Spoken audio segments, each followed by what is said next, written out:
दोस्तों एक बार मौजूद हैं फिर गिरौरा में। और आज मैं जिस शख्सियत से आपकी मुलाकात करा रहा हूं, इनको माइनॉरिटी का प्रदेश सचिव नियुक्त किया गया है। समाजवादी पार्टी की एक गोपनीय मीटिंग हुई थी जिसको अखिलेश यादव जी ने तमाम अपने कार्यकर्ता जितने भी लोग थे उनको बुलाया था और उनसे एक मीटिंग की थी जिसमें प्रेस को भी अलाउड नहीं किया गया था। हालांकि न्यूज़ 24 पे इस जो एक मीटिंग थी इसका जिक्र भी किया गया था।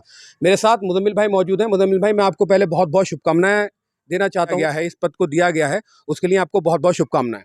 बहुत बहुत शुक्रिया मज़हर भाई, आपका और पूरी आवाम का, गिरोरे वालों का, जिन्होंने मुझे शुक्रिया अदा किया, उनका सबका बहुत बहुत शुक्रिया।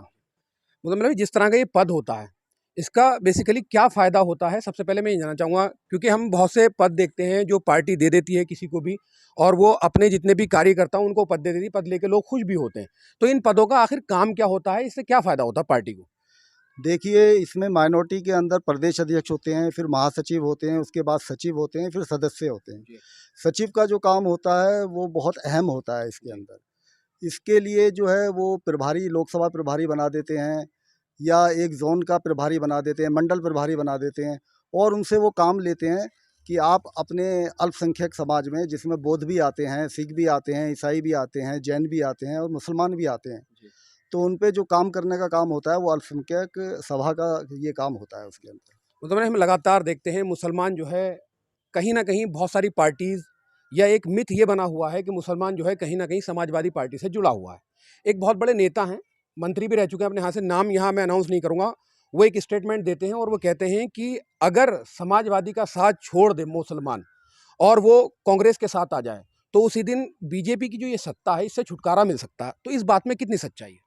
देखिए, ये जो साहब भी कह रहे हैं, मेरे हिसाब से मुसलमान जो है वो इस पार्टी में बहुत शिद्दत से और बड़ी उससे लगन से जो है उसका आस्था है इस पार्टी के अंदर और वो इससे जुड़ा हुआ है। दूसरा, जो सम्मान मुसलमानों को समाजवादी देती है वो कोई पार्टी नहीं दे सकती। तो मुसलमानों का सम्मान है इस पार्टी के अंदर। और कांग्रेस से हमारा अब जो इंडिया गठबंधन हो गया है तो बात एक ही है, कांग्रेस और हमारी कोई बात नहीं है उसमें। इंडिया गठबंधन में कांग्रेस भी है, हम भी हैं और यूपी के अंदर लोक दल भी है हमारे साथ। अब 2024 का चुनाव है। ज़्यादातर पार्टीज़ जो हैं वो, आप देख रहे हैं, तैयारी पे हैं। बड़े बड़े नेता, देश के मुख्यमंत्री से लेके प्राइम मिनिस्टर से लेके आपने देखा कि भाषण भी दिए हैं। तो कहीं ना कहीं उस पर यही तानाकशी हुई है कि ये इलेक्शन को लेकर जो है वो भाषण दिया गया है। तो मैं आपसे जानना चाहता हूँ, समाजवादी पार्टी की 2024 के चुनाव को लेकर क्या तैयारी है? देखिए, समाजवादी जो है वो ज़मीनी तैयारी बहुत साल से कर रही है। उसने जब से ये 2022 के बाद जो है, जब से ही उसने अपनी तैयारी चालू कर दी है जी। और ज़मीनी तैयारी है, हर किसी पे तैयारी की जा रही है।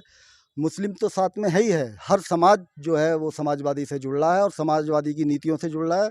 समाजवादी ने जो 2012 और 17 के बीच में काम किया, उस काम को हम सही तरीके से गिना नहीं पाए 2017 में। 2017 में भी हमें 2012 से ज़्यादा वोट मिले लेकिन हम जीत नहीं पाए।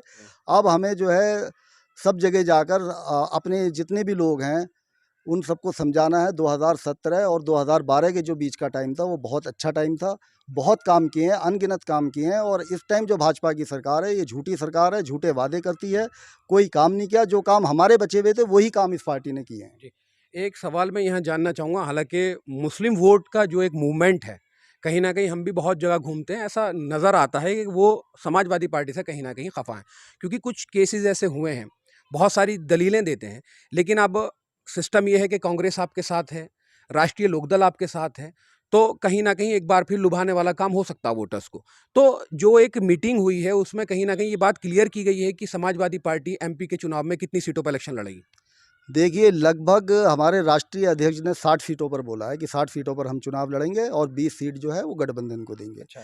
लेकिन आगे भी कोई गठबंधन में अगर आता है तो इसमें चेंजिंग हो सकती है। राष्ट्रीय अध्यक्ष जी के मतलब उनको मालूम है, हमें इतना नहीं मालूम। तो इसमें चेंजिंग हो सकती है, गुंजाइश है। जी। और अल्पसंख्यक के लिए, मुस्लिम के लिए हमारे नेताजी कहते थे वो रीढ़ की हड्डी है। जी। और अब हमारे राष्ट्रीय अध्यक्ष माननीय अखिलेश यादव जी ने भी कहा कि आप हमारी रीढ़ की हड्डी हो और आप मजबूती से हमारे साथ हो और आपको पूरा सम्मान दिया जाएगा। ये गठबंधन जो हुआ है, जितनी भी पार्टी गठबंधन में आप बता रहे हैं, अगर किसी वजह से ये 20 सीटों पर राज़ी नहीं हुई, तो क्या ये गठबंधन टूट जाएगा, या 60 सीटों पर अखिलेश यादव जी कह रहे हैं हम लड़ेंगे, तो वो सामने वाली पार्टी इस बात को मान जाएंगी? देखिए, बड़े मन वाले हैं हमारे जो राष्ट्रीय अध्यक्ष हैं, हमारे महबूब नेता बड़े दिल वाले हैं।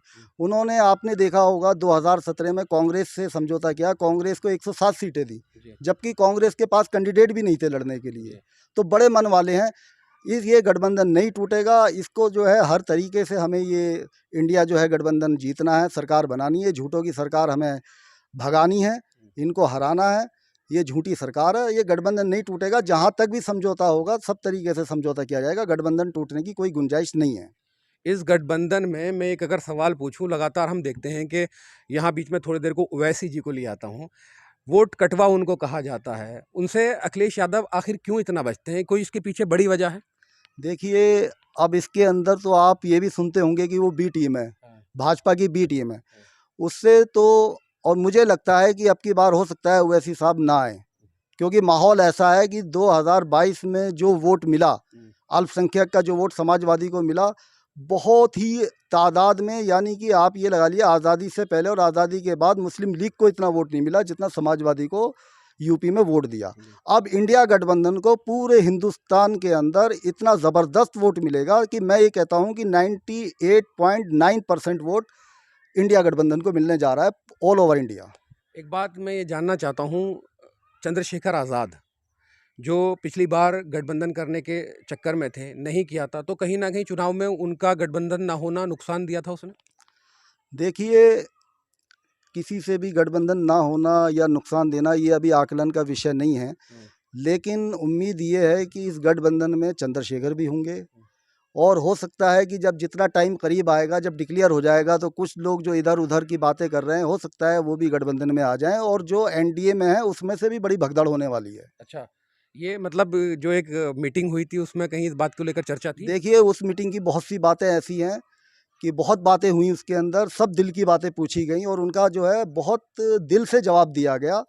तो जो बातें हुई हैं वो मैं आपको यहाँ शेयर नहीं कर सकता, लेकिन भाईचारे की बात हुई कि आप सम्मेलन कीजिए, हिंदू मुस्लिम सम्मेलन कीजिए। जो इन्होंने हिंदू मुसलमानों के अंदर जहर भर दिया है, उस जहर को ख़त्म करना है, हमें भाईचारा बढ़ाना है और अपने देश को आगे आगे लेके जाना है। क्षेत्र के तमाम लोगों से और अपने जो मुस्लिम लोग हैं उनसे क्या एक मैसेज आप कन्वे करना चाहते हैं? क्या एक रिक्वेस्ट करना चाहते हैं? क्या एक अपील करना चाहते हैं अपनी पार्टी को लेकर, अपने राष्ट्रीय अध्यक्ष जी को लेकर, अखिलेश यादव जी को लेकर क्या एक मैसेज देना चाहते हैं? देखिए, मैं अपील करना चाहता हूँ अपने तमाम उत्तर प्रदेश वासियों से, हिंदू मुस्लिम सिख ईसाई, सबसे ये अपील करना चाहता हूँ कि, और पूरे हिंदुस्तान से ये अपील करना चाहता हूँ कि इंडिया गठबंधन को आप जिताइए। ये झूठी सरकार है, झूठे वादे करेगी। 15 लाख का वादा किया था इसने, 2 करोड़ साल के जो हैं रोज़गार देने का वादा किया था, और अनेक वादे करेगी। ये झूठी सरकार है, एक वादा पूरा नहीं किया। हमारे नेता जो कहते हैं वो उसको पूरा करते हैं।